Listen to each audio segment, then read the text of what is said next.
Stephen Ladine, or Ladine, I guess, says, what would you tell your 18-year-old self to prove that you are actually you?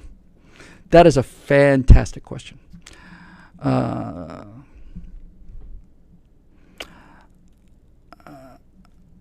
think there's probably another question. Yeah, there is.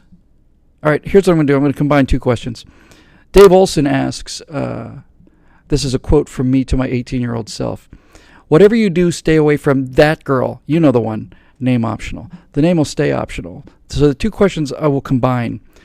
What I would do to prove to my 18-year-old self that I'm actually me is I would name that individual. Here's what I can tell you. And please stick around for the close of this because it may not end the way you think it will.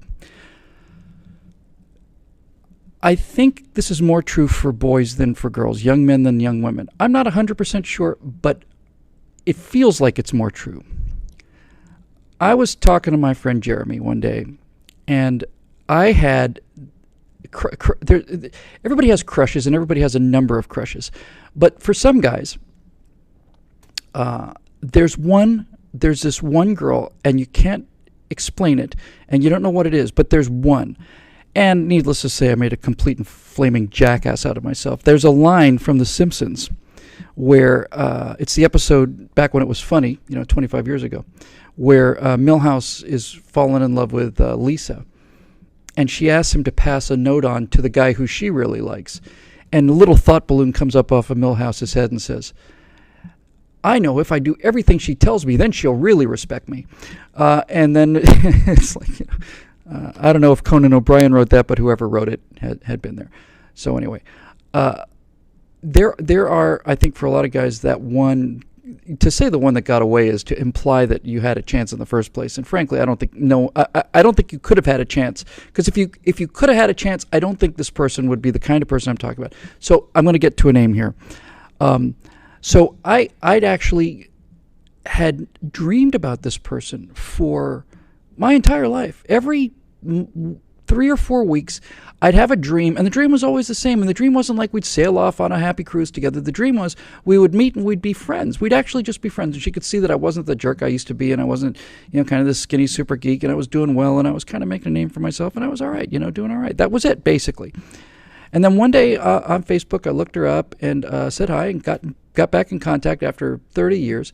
And about, 3 or 4 weeks after this, she tells me she's getting divorced. And I told Jeremy, my friend, about this. And I said, this was the effect that this had on me.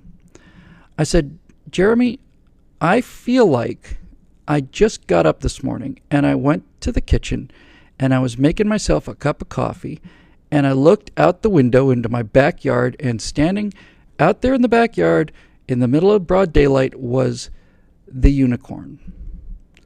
I didn't have to say a unicorn. I said the unicorn. And he instantly got it. And he told me a story about his unicorn that was simply the most impressive thing I've ever heard. I mean, I'm not going to give you any details of Jeremy's life other than to say he prepared for 4 years to win this person, not to seduce her, to win her. I've never seen anything like it. It was just enormously impressive. But that word stuck for both of us, and I think it's a great word, because if you're talking about that girl, the one that, not that got away, the one that you never could have had and you couldn't stop thinking about, unicorn is the perfect name for that creature, because the reason it's a unicorn is because it's unattainable. If you could have gotten it, then it wouldn't have been a unicorn. It would have just been some woman you missed.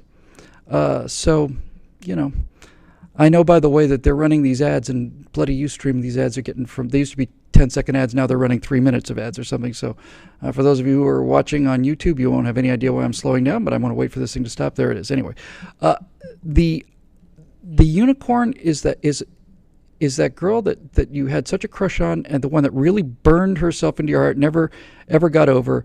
And the reason I call her the unicorn is because you never could have caught her. If you'd caught her, she would have turned into a puff of smoke. So the unicorn was suddenly single. And I went down and had a date with the unicorn. And I was, I don't know, so what, 3 years ago, 4 years ago, something like that. And it was an awesome, awesome, awesome, awesome date. It was great. It was great. And you know what's amazing? It was actually great for her too. It wasn't just me. It was actually, she had a wonderful time. I had a wonderful time. She ended up meeting somebody who she went on to marry and is happier than can be. Far happier than she ever would have been with me. But it was nice. It was nice to finally, after all that time, to go out on an adult date and be charming and attractive and not be what I'd been all those years. So, happy ending all across the board. But if I had to go back, as the first question was, and tell my 18-year-old something to prove that it was really me from the future, I would say, we know all about this, and we know that the unicorn's name is... And I would know.